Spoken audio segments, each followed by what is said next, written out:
Millionaire CEO sees a poor, humble bride rejected at a bus stop and changes her life forever. Quick before the story starts, where are you watching from? Drop it in the comments. The rain pounded against the windshield of the sleek black Bentley as it glided through Manhattan's streets.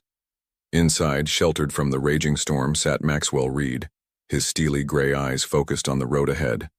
At 38, Maxwell had built Blackwood Enterprises from nothing into an empire that commanded respect and fear throughout the business world.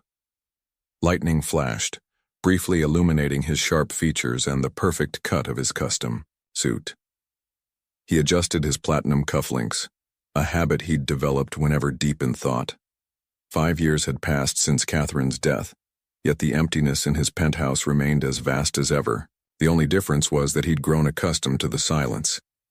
Alternative route recommended due to flooding on Fifth Avenue, announced the navigation system, interrupting his thoughts. Maxwell frowned but followed the detour, steering his luxury vehicle into a neighborhood he rarely visited, a place where buildings showed their age and storefronts lacked the polish of his usual surroundings. He tightened his grip on the leather steering wheel, uncomfortable with the unfamiliar territory. As the Bentley cruised down the rain-soaked street, windshield wipers working frantically against the downpour, something caught his eye.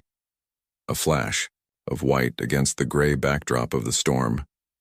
Maxwell slowed the car, his curiosity piqued despite himself. There, huddled beneath the meager shelter of a bus stop, sat a woman in a wedding dress. The once pristine white gown now clung to her frame, partially translucent from the rain. Her dark hair had escaped whatever elaborate style it had been in earlier, now hanging in wet tendrils around her face. She sat perfectly still, her posture maintaining a quiet dignity despite her bedraggled appearance. Ridiculous, Maxwell muttered to himself, preparing to drive on. The woman was clearly in some sort of trouble, but that wasn't his concern. New York was full of stories, full of people with problems. He didn't build his fortune by stopping for every sob story on a street corner, yet he couldn't take his foot off the brake. Something about her, perhaps the stark contrast between the ruined wedding dress and her composed demeanor, held him transfixed. In his world of calculated risks and strategic decisions, this momentary hesitation was entirely out of character. Before he could rationalize his way out of it, Maxwell found himself pulling the Bentley to the curb. He sat there for a long moment, rain drumming on the roof, questioning his own actions. With a decisive movement that had closed million-dollar deals, he reached for his umbrella and stepped out into the storm. The woman didn't look up as he approached, her gaze fixed on some distant point across the street.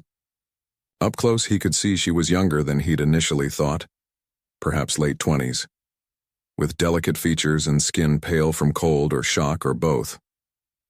"Excuse me," Maxwell said, his voice cutting through the sound of the rain.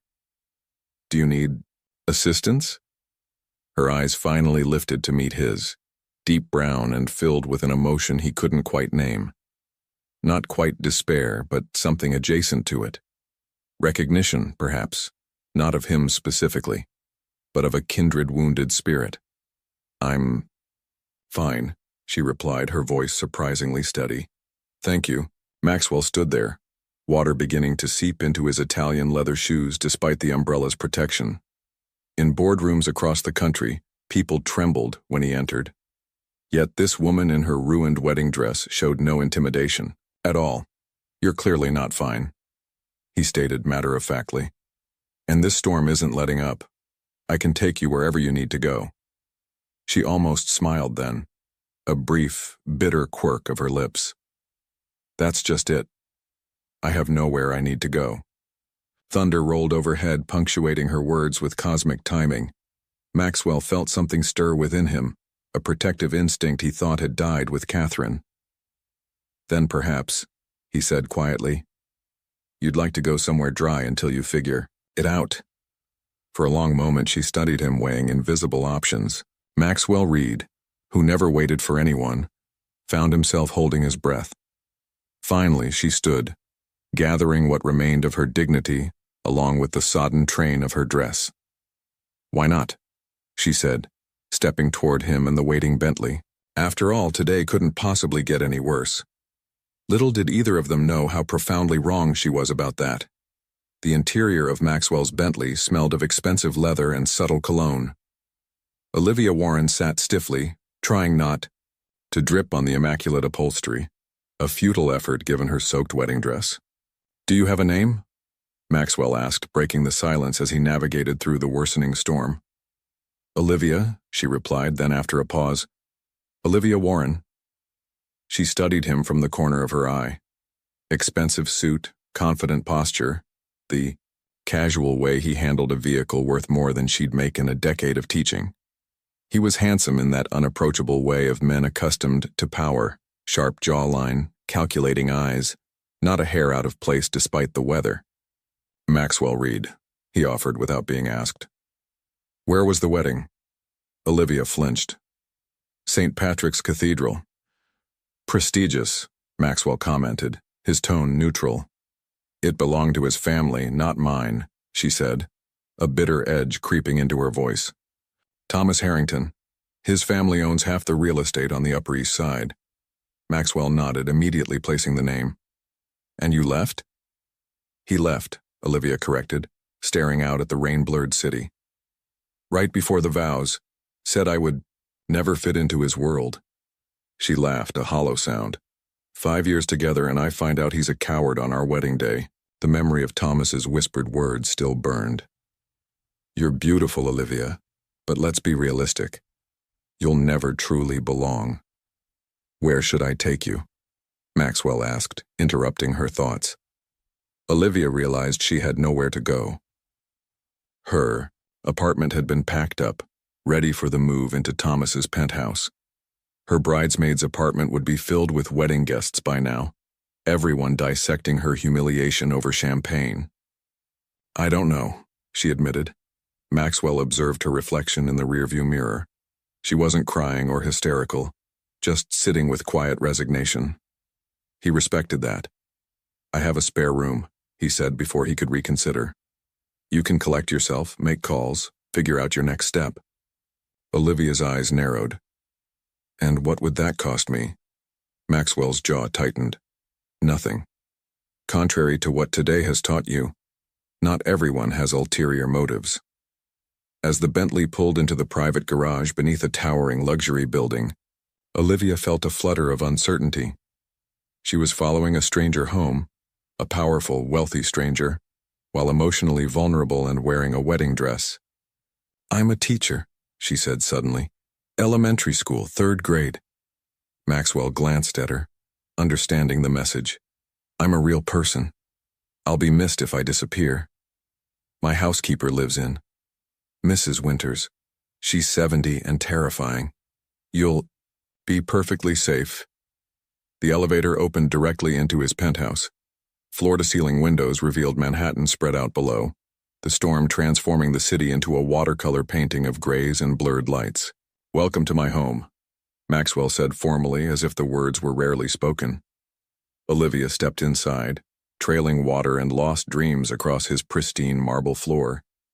Something about the sterile perfection of the space told her she wasn't the only one carrying emptiness inside. Mrs. Winters materialized in the foyer like a stern apparition, her silver hair pulled into a tight bun, her expression shifting from surprise to suspicion as she took in Olivia's bedraggled form. "Mr. Reed," she said, her voice carefully neutral. "I wasn't aware we were expecting a guest." "Neither was I," Maxwell replied. "Mrs. Winters, this is Miss Warren. She'll be staying in the East guest room tonight." The housekeeper's thin lips pressed together, but she nodded. "I'll prepare it immediately. And perhaps some dry clothes?" "From Catherine's closet," Maxwell said, the name falling heavily between them. "The casual items in the back." Mrs. Winters departed without another word, leaving Olivia standing awkwardly on the imported marble, still dripping. "Catherine was your wife?" Olivia asked softly. Maxwell's face closed like a vault. "Yes. She passed away 5 years ago." The penthouse suddenly made sense to Olivia, its perfect, untouched quality, like a museum dedicated to a life interrupted. She recognized grief when she saw it, It was an entirely different beast from her own fresh heartbreak. "I'm sorry," she said simply. Maxwell nodded once, accepting her words without elaboration. "The bathroom is through there," he indicated with a gesture. "Mrs. Winters will bring clothes shortly." 30 minutes later, Olivia emerged wearing designer jeans that hung slightly loose on her frame and a cashmere sweater so soft it felt like a whisper against her skin. Her wedding dress lay in a damp heap on the bathroom floor, a problem for tomorrow's Olivia. She found Maxwell in the kitchen, sleeves rolled up, tie discarded, pouring 2 glasses of red wine. "I don't cook," he said by way of explanation, but Mrs. Winters left dinner in the warming drawer before she retired to her quarters. "Does she live here full-time?" Olivia asked, accepting the wine. "She has an apartment downstairs. Catherine hired her years ago." His voice softened slightly at the mention of his wife. Over a simple but exquisite meal of roast chicken and vegetables, they observed each other cautiously. The dining room featured a glass table that seemed to float above the cityscape, the storm providing dramatic background lighting to their unusual dinner. "Why did you stop for me?" Olivia finally asked. Maxwell considered her question, swirling wine in his glass. "I don't know," he admitted, the honesty surprising them both. "It seemed important." Olivia nodded, understanding there was more to his answer than he was sharing. She noticed photographs on a distant shelf, a beautiful blonde woman with Maxwell both smiling, his face years younger and infinitely more open. "You said I could make calls," Olivia said, "but I think I'd rather not talk to anyone tonight."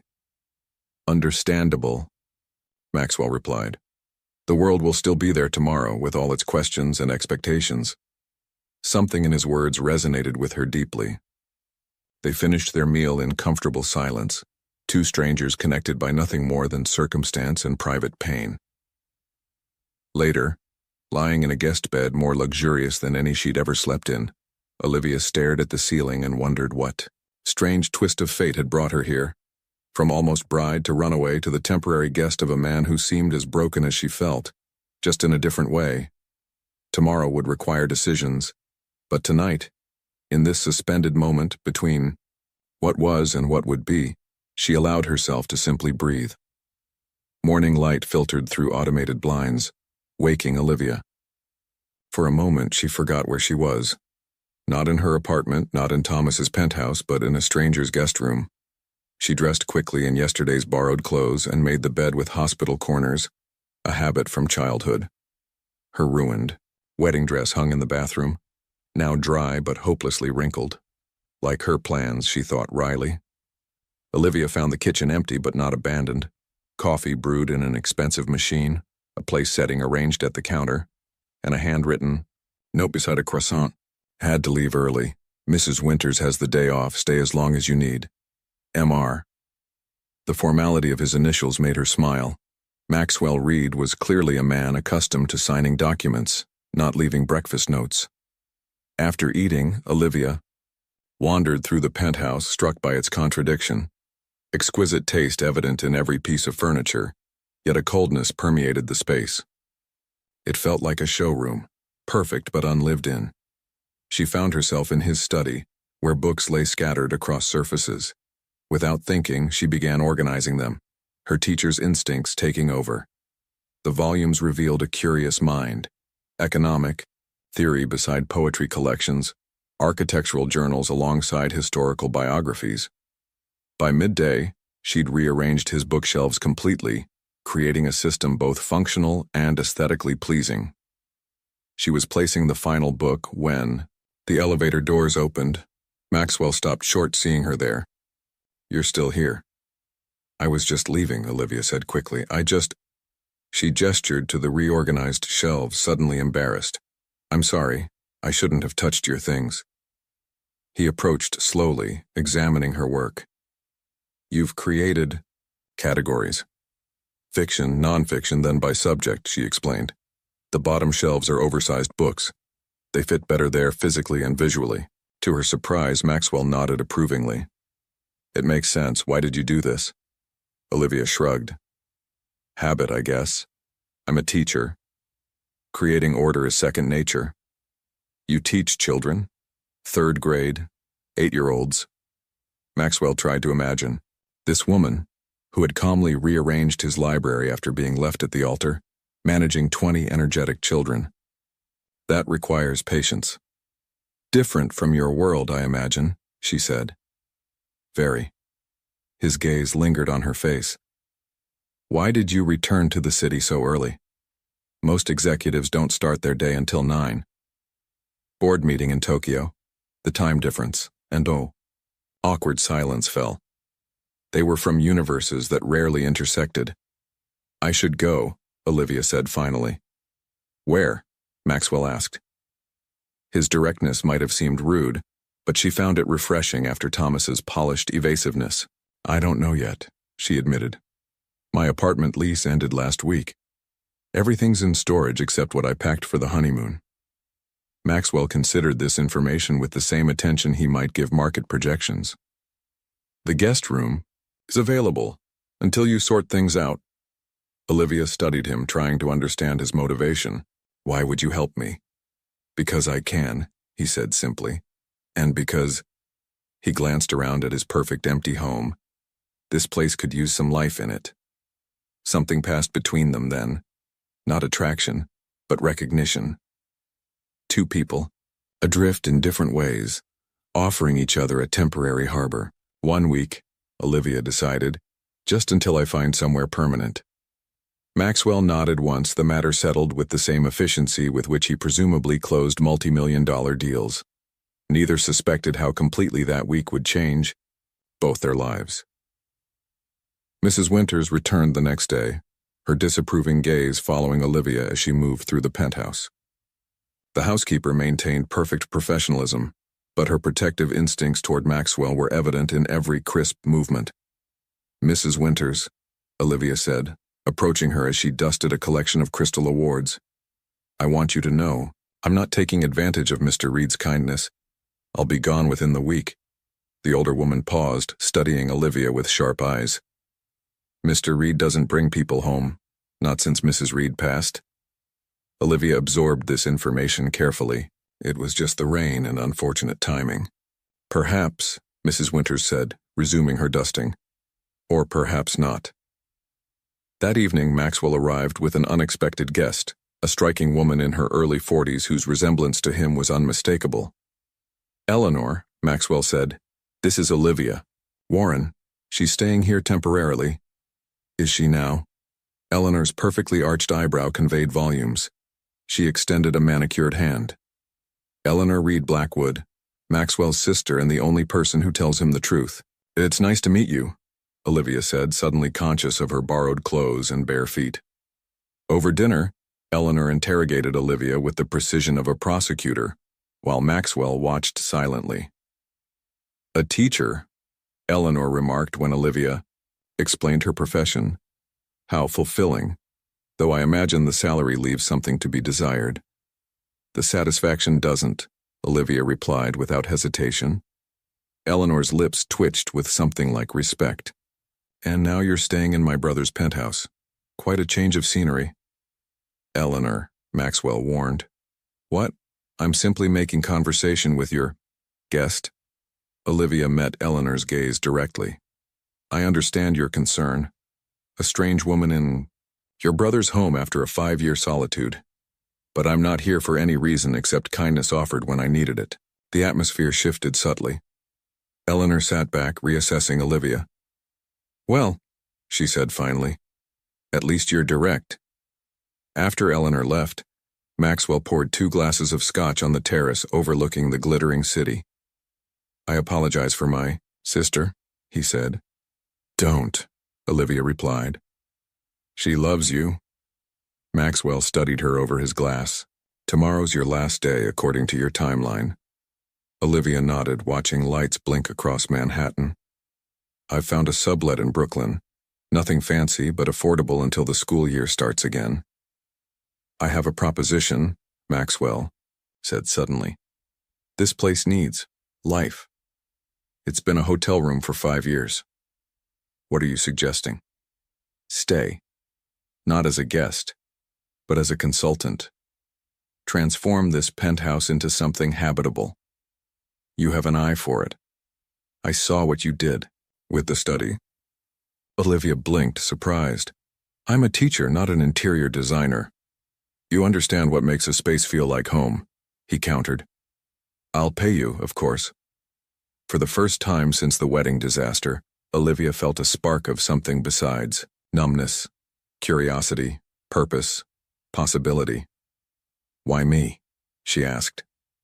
Maxwell's expression softened almost imperceptibly.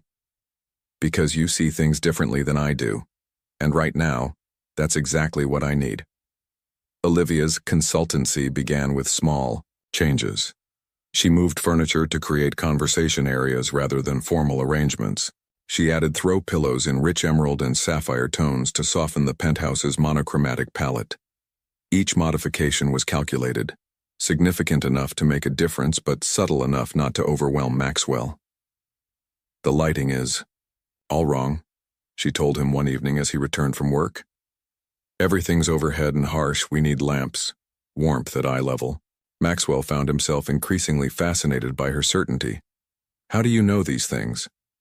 I create classroom environments all day, she explained, sketching layout ideas. Children need spaces that feel secure but stimulating. Adults aren't. So different. They shop together on a Sunday, a surreal experience for both. While Maxwell normally delegated such tasks, he found himself drawn into Olivia's enthusiasm as she examined textures and compared colors in a home goods store where nothing cost more than his watch. This isn't what I expected, he admitted. Carrying bags to the car. What did you expect? Designer showrooms, 5-figure price tags. Olivia laughed. That's decorating for appearances. We're creating a home. The distinction struck him deeply. Mrs. Winters observed their evolving dynamic with cautious interest. She'd initially assumed Olivia was another social climber, but the teacher showed no interest in Maxwell's wealth, only in transforming sterile spaces into something lived in. You've moved Mrs. Reed's photographs. Mrs. Winters noted one afternoon, her tone carefully neutral. Not away, Olivia clarified. Just into better light. They deserve to be seen properly. The housekeeper studied her thoughtfully before nodding. Maxwell began arriving home earlier, curious about each day's changes. One night, returning past midnight from a business dinner, he found Olivia asleep on the sofa, design magazines spread across the coffee table. Instead of waking her, he settled in a nearby chair with his laptop, working as she slept. The steady rhythm of her breathing created an unexpected soundtrack to his financial projections. When she stirred an hour later, disoriented, he simply handed her a glass of water. You should have woken me, she murmured. You seemed peaceful, he replied. It's a rare commodity. During her third week, long past her original departure date, Maxwell discovered Olivia in Catherine's closet, respectfully sorting through untouched clothes. I should have asked, she said, seeing his expression. No, he said after a pause. It's time. Catherine would hate knowing her things were preserved like museum pieces. That night, they shared a bottle of wine on the terrace while discussing which clothes to donate. Tell me about her, Olivia said gently.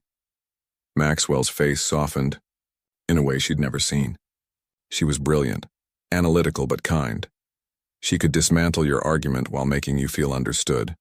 You must miss her terribly. Every day, he acknowledged. But differently now.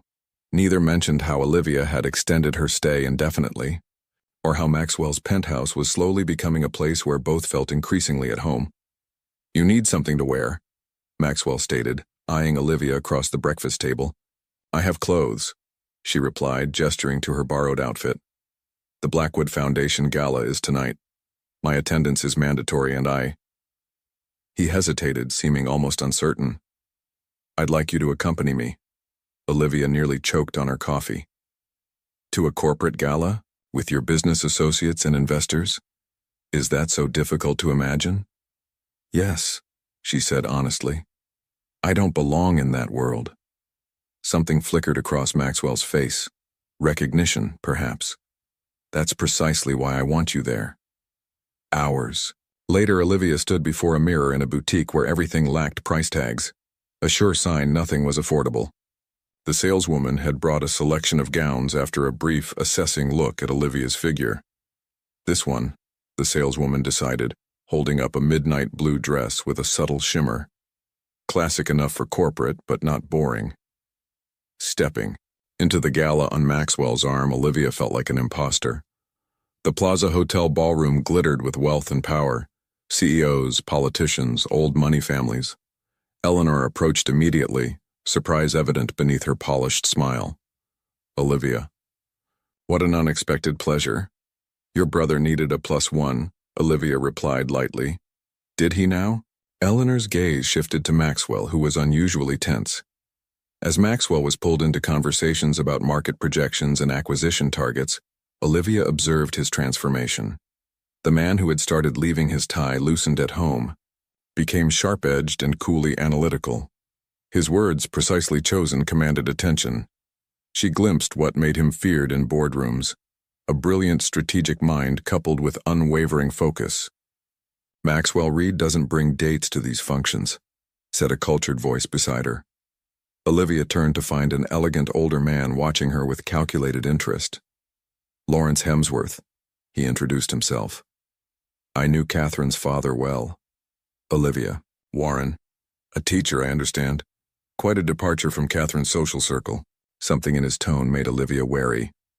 I'm not trying to replace Catherine. Lawrence's smile didn't reach his eyes. Intentions are such complex things, aren't they? Before she could respond, Maxwell appeared at her side, his hand settling protectively at the small of her back. Lawrence, he acknowledged coldly. Maxwell, I was just getting acquainted with your companion. Olivia is much more than that, Maxwell replied, his tone making it clear the conversation was over. As Lawrence departed, Olivia felt the curious gazes of nearby guests. They're all wondering what I'm doing here, she murmured. Let them wonder, Maxwell said, guiding her toward the dance floor. I stopped caring about their opinions long ago. Dancing with Maxwell, Olivia felt the rigid control in his frame. He moved perfectly, of course, but there was nothing relaxed in his posture. You're different here, she observed. This is business, he replied simply. Later, as they ascended in his private elevator, Maxwell's shoulders finally relaxed. He loosened his tie, sighing. Thank you for coming tonight, he said quietly. I felt out of place, Olivia admitted. You were the only genuine person in the room. Maxwell replied, his fingers briefly brushing hers as the elevator doors opened to his, penthouse. My mother's in the hospital. Maxwell looked up from his laptop to find Olivia standing in his home office doorway, phone clutched in her hand, face pale. Is it serious? He asked, immediately setting aside his work. Pneumonia. The neighbor who called says it's concerning, but not critical. I need to go see her. Olivia's voice trembled slightly, the first real vulnerability Maxwell had witnessed since finding her at the bus stop. Where is she? Mapleton. It's a small town about 2 hours north. Maxwell closed his laptop decisively. I'll drive you. You don't have to. I know, he interrupted. I want to. The drive north revealed a side of Maxwell that Olivia hadn't seen before, a focused calm that made her racing thoughts settle. His Bentley seemed out of place as they left the city behind, trading skyscrapers for increasingly rural landscapes. Tell me about your mother, Maxwell said as they drove through small towns with American flags and family-owned storefronts. Janet Warren. She raised me alone after my father left when I was 4, Olivia explained. She worked as a seamstress, still does when her arthritis allows. She made my wedding dress. Maxwell glanced at her, understanding washing over his face. That's why you kept it, despite everything. Olivia nodded, touched by his perception. Your parents? My father owned a hardware store. Lost it when a big chain moved in. He died, still believing he'd failed us, Maxwell said, his voice matter-of-fact but tinged with old pain. My mother worked double shifts as a nurse to put me through college. That explains a lot about you, Olivia observed. Maxwell raised an eyebrow. What does it explain? Why you work so hard? Why success matters so much? He considered this. I promised myself I'd never be vulnerable to forces beyond my control again. And yet, here you are, driving a woman you barely know to visit her sick mother. A ghost of a smile touched his lips. Perhaps I'm getting soft in my old age. The Warren home was a modest two-bedroom with a small but well-tended garden. Maxwell felt oddly nervous as they approached the front door, a sentiment he'd never experienced in shareholder meetings or billion-dollar negotiations. Olivia's mother, despite her illness, possessed the same quiet dignity as her daughter. Propped up in her bed with an oxygen tube in her nose, Janet Warren's assessing gaze took in Maxwell's expensive clothes and cautious posture. "So you're the man who rescued my daughter," she said without preamble. "Mom," Olivia chided gently. "I merely offered transportation and temporary housing," Maxwell replied. Janet's eyes twinkled. "Is that what the kids call it these days?" To Olivia's surprise, Maxwell laughed, a genuine sound she'd rarely heard from him. "I like your mother," he told her. They stayed for dinner, Maxwell insisting on ordering food from the best restaurant in town. As they ate around Janet's bed, Olivia noticed how Maxwell adapted to the humble surroundings with unexpected grace. He asked Janet about her sewing, showing genuine interest in her craft. "You should see what your daughter has done with my apartment," he told Janet. "She has your eye for detail." Later, as Olivia helped her mother with medication, Janet whispered, "He watches you when you're not looking." "It's not like that," Olivia insisted. Janet patted her hand. "Maybe not yet." On the drive back to Manhattan, a comfortable silence filled the car. The city skyline emerged on the horizon, glittering with possibility. "Thank you," Olivia said quietly. "For today." Maxwell kept his eyes on the road, but his hand briefly covered hers. "Your mother is remarkable. I see where you get your strength." In that moment something shifted between them, a recognition that they'd moved beyond landlord and tenant, beyond even friendship, into something neither was quite ready to name. Sleep eluded Maxwell that night. The penthouse, once a fortress of solitude, now held echoes of Olivia's presence. A book left open, a teacup forgotten on the windowsill, the subtle scent of her shampoo lingering in the hallway. He found himself in the kitchen at 3 a.m., making tea, a habit he'd acquired from watching her. The sound of soft footsteps made him turn. "Couldn't sleep either?" Olivia asked, wrapped in a borrowed robe, her hair loose around her shoulders. "Apparently not," Maxwell replied, offering a cup. They moved to the living room, now transformed with comfortable seating and warm lighting. Rain pattered against the windows, echoing the night they'd met. "Why did you really ask me to stay?" Olivia asked suddenly, curling her legs beneath her on the sofa. Maxwell considered deflecting but found himself answering honestly. "After Catherine died, I built walls around everything, my home, my life, my emotions. It was efficient, but lonely," she observed. "I told myself loneliness was irrelevant compared to control." Olivia studied his face in the dim light. "And now?" "Now I find myself questioning that assumption." His voice grew quieter. "What about you? Why did you stay?" "Because I wasn't ready to face what comes next," she admitted. "Thomas didn't just reject me. He rejected the future I'd planned for years." "Do you still love him?" Olivia considered this. "I love who I thought he was, but that person never existed." She sighed. "I've spent my whole life trying to fit other people's expectations. My mother's dream of seeing me marry well, Thomas's vision of a wife he could shape into his world. And what do you want?" "To stop disappearing," she whispered.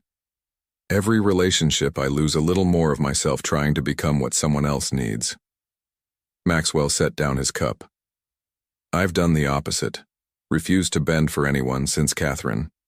The company became everything, a monument to control." "We're quite the pair," Olivia said with a sad smile. "You've built walls so high no one can get in. I've made myself so malleable I hardly know what shape I'm supposed to be." Something shifted in Maxwell's expression.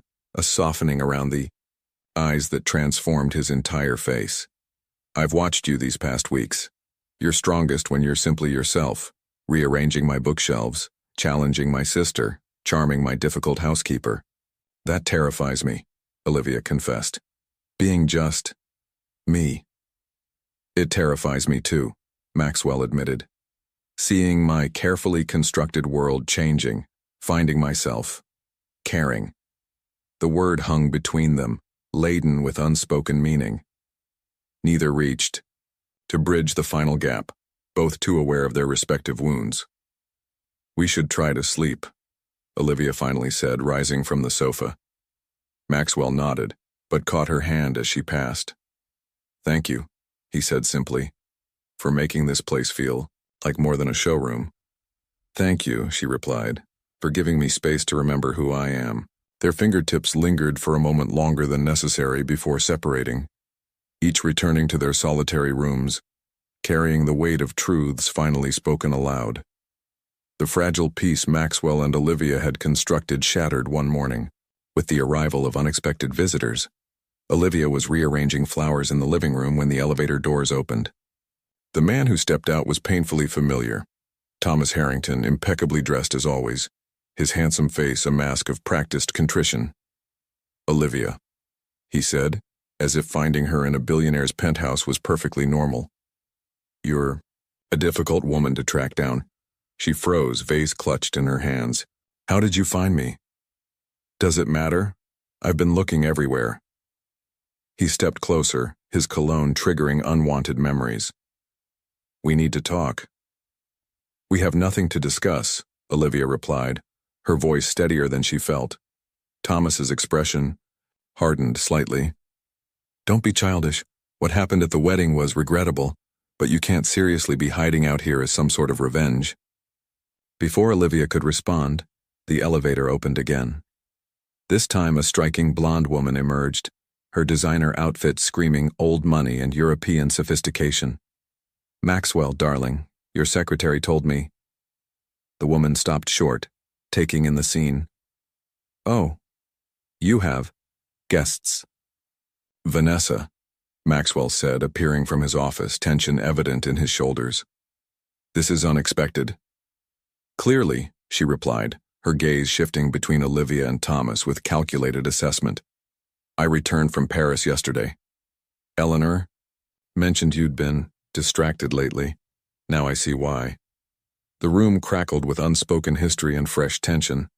Olivia realized this woman, Catherine's sister, saw her as an intruder, perhaps even a replacement. I should give you privacy, Olivia said, moving toward her room. Don't leave on my account, Vanessa said with brittle politeness. I'm simply checking on my brother-in-law. Family obligation, you understand. Thomas seized the moment of distraction. Olivia, just give me 5 minutes. I made a terrible mistake. Maxwell's expression hardened as he positioned himself subtly between Thomas and Olivia. I believe Miss Warren made her position clear. Thomas assessed Maxwell with newfound wariness. I wasn't aware Olivia had found a protector. Is that what you think I need? Olivia asked quietly. Protection from you? Something in her tone made Thomas step back. This wasn't the accommodating woman he'd known, the one who had spent years molding herself to fit his expectations. Vanessa watched the exchange with shrewd eyes. Maxwell, perhaps we should discuss this privately. I have concerns about certain appearances. The atmosphere in the penthouse had transformed completely. The warm, evolving space Olivia had created now felt like contested territory, with her presence suddenly questionable.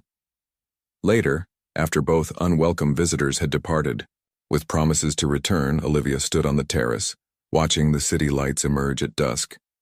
They won't give up easily, Maxwell said, joining her. Thomas, Vanessa, they're accustomed to getting their way.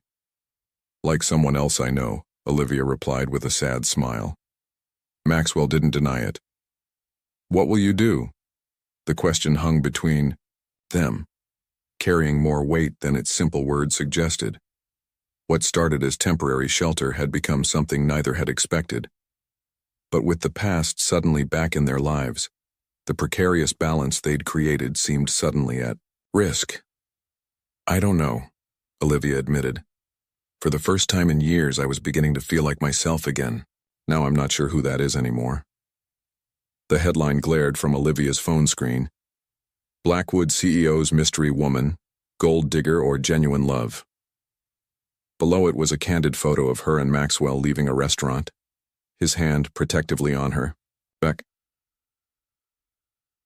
The article, published by Lawrence Hemsworth's media company, painted a damning picture, suggesting Olivia had a history of pursuing wealthy men, including Thomas Harrington, before upgrading to Maxwell Reed. "Have you seen this?"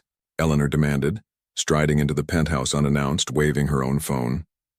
"Yes," Maxwell replied tensely. He'd been on conference calls since dawn, damage control in full swing. Olivia sat silently on the sofa, still processing how her life had become tabloid fodder. The article contained just enough truth to make its lies believable.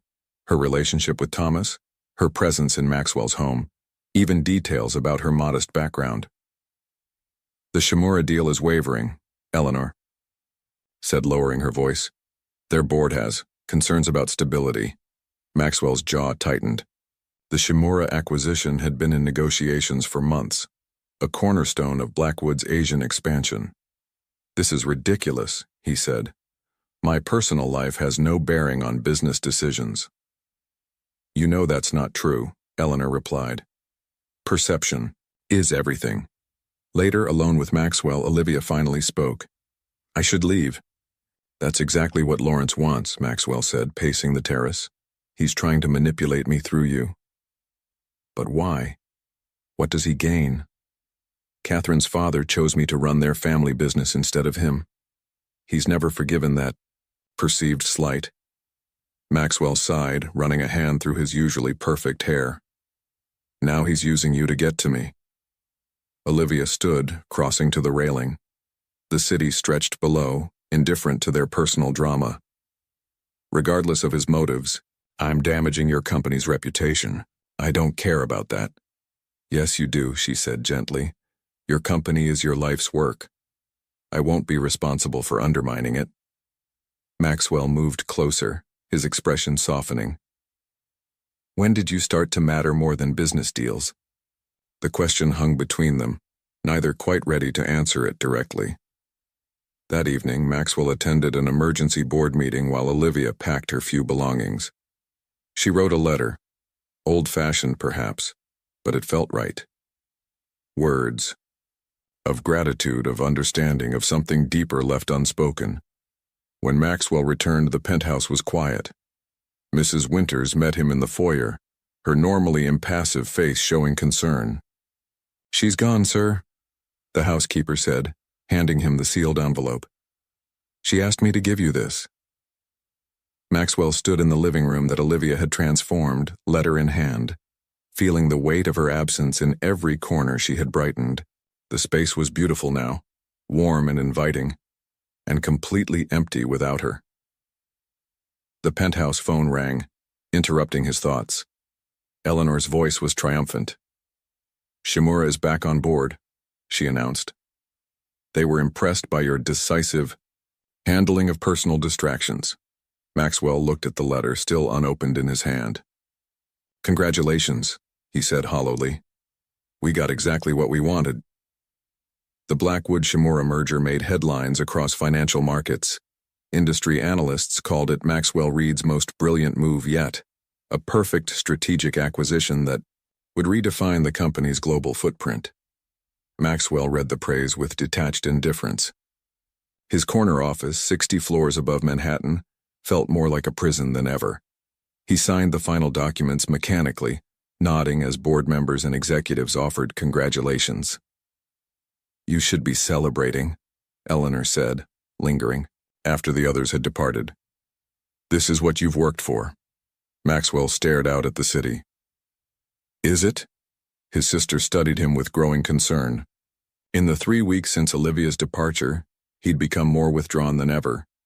Arriving first, leaving last, working with a cold intensity that even his workaholic standards hadn't previously reached. Have you heard from her? Eleanor finally asked. No. Maxwell's tone discouraged further questions, but the truth was more complicated. He'd read Olivia's letter countless times, memorizing every word of her graceful exit. He'd traced the address she'd included, her mother's house in Mapleton. He'd even driven there once, only to sit in his car at the end of the street, unable to approach. At home, the penthouse remained exactly as Olivia had transformed it, warm, inviting, and achingly empty. Mrs. Winters maintained it perfectly, but something vital had departed with Olivia. "Mr. Reed," Mrs. Winters said one evening as she prepared to leave. "May I speak freely?" Maxwell looked up from untouched dinner. "Of course. I've served this household for nearly a decade. I've watched you build an empire while living in a mausoleum." The older woman's voice gentled. "Miss Warren brought life back into these rooms and, if I may say so, into you as well." "She left because of me," Maxwell replied. "My world damaged her." "Perhaps," Mrs. Winters acknowledged. "Or perhaps she left to protect you, which is quite different." The observation lingered after she departed. Maxwell wandered through the penthouse, touching the small changes Olivia had made. Books arranged by color, photographs repositioned. To catch the light, curtains left partially open to frame the city view. A violent rainstorm broke over Manhattan that night, echoing the one when he'd found her. Maxwell stood at the window, watching lightning illuminate the skyline, making a decision that felt simultaneously impulsive and long overdue. Without bothering with an umbrella, he rode the elevator down and walked through the downpour to the bus stop where he'd first seen Olivia. The rain soaked through his expensive suit as he sat on the bench, letting himself feel everything he'd been suppressing. Grief for Catherine, no longer sharp, but mellowed into acceptance. Loneliness self-imposed for 5 careful years. And something new. An aching for a particular voice, a specific presence that had nothing to do with business empires or strategic acquisitions. A passing taxi driver slowed, calling out, "Hey buddy, you need a ride?" Maxwell shook his head, rainwater streaming down his face, indistinguishable from what might have been tears. Meanwhile, in a small elementary school classroom, Olivia arranged colorful artwork on bulletin boards. She had accepted a summer school position, immersing herself in work to avoid thinking about the penthouse and the man she'd left behind.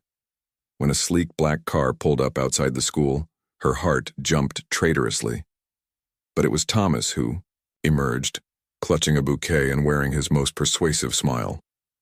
"One conversation," he called through the classroom window. "That's all I'm asking." Olivia sighed, knowing this confrontation was inevitable. What she couldn't know was that her choice in the coming minutes would alter not just her future, but Maxwell's as well. Thomas stood before Olivia, his practiced charm on full display. In the schoolyard, curious children watched the scene unfold, their teacher and the handsome man with flowers. "You look well," Thomas said, offering the bouquet. Olivia didn't take it. "What do you want, Thomas?" "A second chance." His voice softened to the tone that had once made her heart race. "I made the worst mistake of my life walking away from you. My family, their expectations. I let them cloud my judgment. It's been months," Olivia replied. "I've moved on." "To Maxwell Reed?" Thomas's expression hardened slightly. "Is that what this is about? Using him to make me jealous?" The accusation stung precisely because it questioned what Olivia had asked herself repeatedly. Had she simply replaced one man's approval with another's? "Maxwell has nothing to do with this," she said firmly. "This is about me finally understanding my own worth." Thomas stepped closer. "I'm prepared to make it official. Right now. No more hesitation." He reached into his pocket and, to Olivia's shock, produced a ring box. Behind him, several students gasped. "Thomas, don't marry me, Olivia. Today, tomorrow, whenever you're ready." He opened the box, revealing a diamond significantly larger than the one he'd given her before. "I'll announce our engagement to everyone. My family can accept it or not, I don't care anymore." The grand gesture hung between them, drawing attention from passing parents.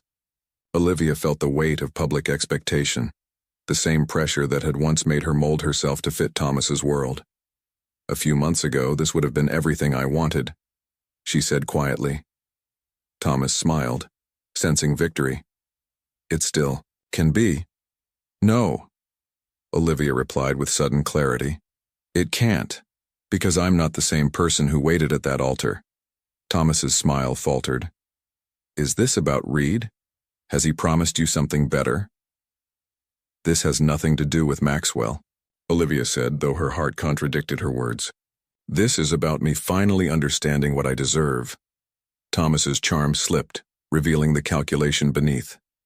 You're making a mistake. Whatever Reed has offered won't last. Men like him don't marry women like you. The cruel echo of his wedding day rejection might once have devastated her. Now Olivia simply felt pity for him. Goodbye, Thomas, she said firmly, turning back toward her classroom. Olivia, wait! Thomas called after her, but his voice was drowned out by the arrival of another car. Maxwell stepped out, disheveled in a way Olivia had never seen, his suit rumpled, hair windblown, eyes searching until they found her. He stopped short at the sight of Thomas with the ring box still in hand. The three stood frozen in tableau, past, present, and possible future, converging in a schoolyard on an ordinary Tuesday afternoon. Mr. Reed? One of Olivia's students whispered, loudly. The man from the magazine?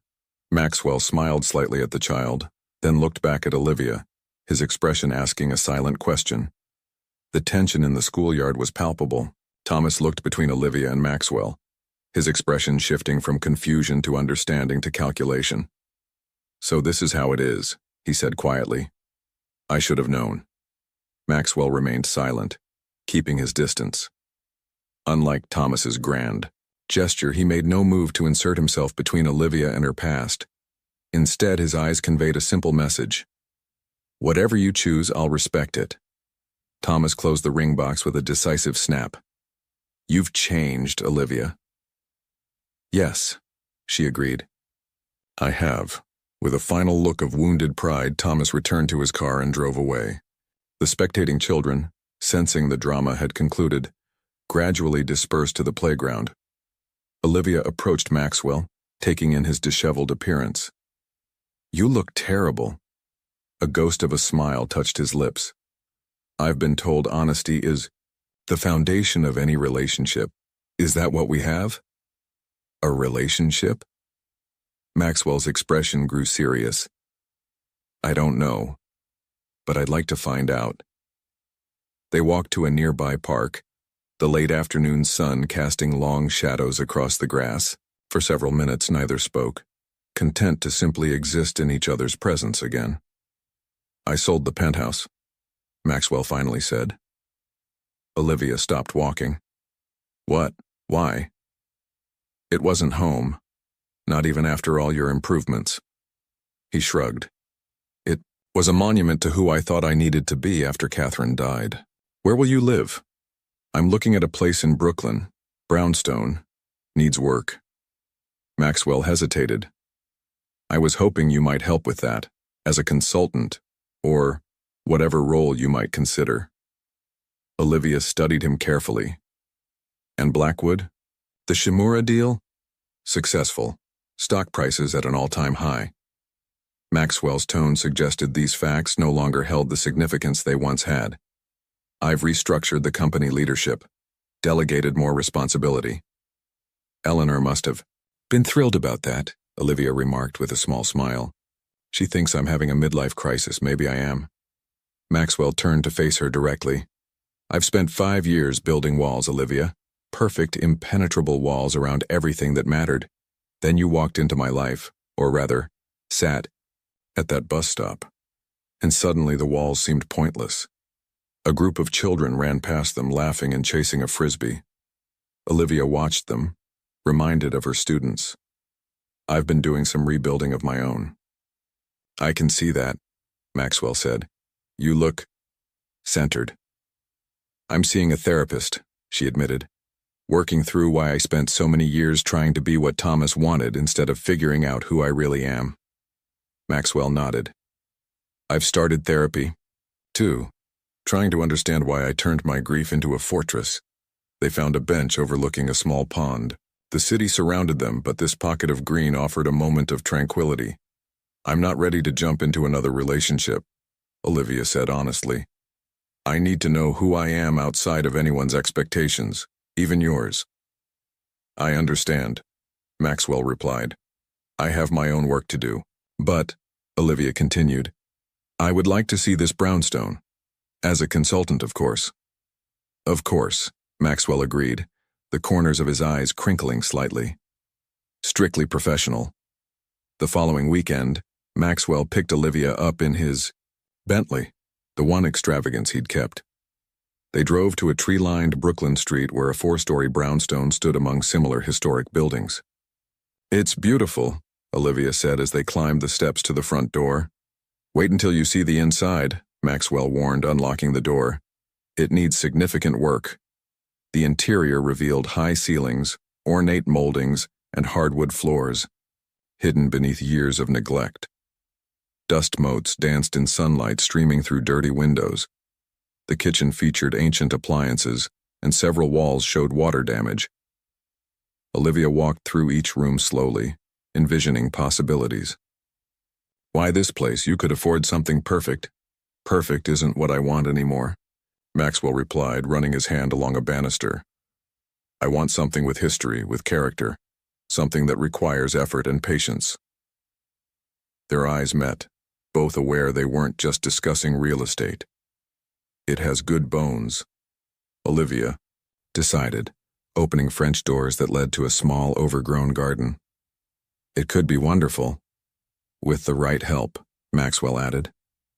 As they stood in the empty house full of potential, neither made promises or declarations. Instead, they simply agreed that rebuilding, whether homes or lives, was best done thoughtfully, patiently, and with care. 1 year later, autumn leaves swirled around the brownstone's freshly painted steps. Inside, the transformation was complete. Not into a showplace of wealth, but into something far more valuable, a home. The ornate moldings had been restored, hardwood floors refinished to a warm glow. The kitchen now featured a blend of modern appliances and vintage charm. Throughout the house, colors were rich but welcoming, furniture arranged for conversation rather than display. In the garden, which had blossomed under Olivia's care, a small gathering celebrated the completion of the renovation. Janet Warren, fully recovered from her illness, chatted comfortably with Mrs. Winters, who had insisted on catering the event despite no longer being in Maxwell's employ. Eleanor, whose initial skepticism had gradually softened, was deep in conversation with the principal of Olivia's school about the educational foundation Maxwell had established. The Blackwood Foundation for Educational Equity now funded programs in underserved communities across the city. I hardly recognize my brother anymore, Eleanor commented as Maxwell approached with drinks. Running a successful company and leaving the office by 5 most days? Who are you? Maxwell smiled, the expression now coming naturally to him. Someone who finally understood what mattered. Across the garden, Olivia arranged flowers at a small table, her movements confident and purposeful. She had completed her master's degree and opened a pilot program for arts-integrated learning in her school district, partially supported by Maxwell's foundation, but operating independently under her leadership. You two still maintaining separate residences? Eleanor asked, following his gaze. For now, Maxwell replied. We're taking our time. And they had. Over the past year, they'd moved carefully, deliberately, not rushing to fill the emptiness in each other's lives, but building something sustainable between them. Maxwell spent weekdays at a modest apartment near his office, weekends at the brownstone. Olivia maintained her small place near her school, but spent increasingly more time in Brooklyn. As evening fell, the small party wound down. Janet kissed her daughter goodbye before leaving with Mrs. Winters, who had offered her a ride. Eleanor departed for a charity event, leaving Maxwell and Olivia alone in the garden. They sat on a bench beneath an old maple tree, watching the lights of Manhattan twinkling across the river. A gentle rain began to fall, but the pergola overhead protected them. "Do you ever miss it?" Olivia asked. "The penthouse, the power lunches, being feared in boardrooms?" Maxwell considered the question. "I miss the simplicity sometimes. Everything was clear: profit margins, strategic advantages, measurable outcomes." He took her hand. "But this complexity is worth it." "What would Catherine think of all this?" Olivia asked softly. They spoke of her often now, her memory honored rather than preserved in amber. "She would approve," Maxwell said confidently. "She always said I worked too much, took too few chances on things that couldn't be quantified on spreadsheets." The rain intensified, reminding them both of that first night. A luxury car, a ruined wedding dress, a chance encounter that had changed everything. "I never thanked you," Olivia said, "for stopping that night." "I never thanked you," Maxwell replied, "for teaching me how to start again." No grand declarations passed between them, no dramatic proposals or promises of forever. They didn't need them. What they had built, slowly, carefully, with intention, was stronger than any impulsive gesture or passionate vow. As they walked hand in hand into their shared creation, a home that was neither a showcase nor a fortress, but simply a place of warmth and possibility, they carried with them the understanding that some hearts, like some houses, require patience to rebuild, and that the most enduring structures are those built with care, allowing space for history, while creating room for whatever might come next.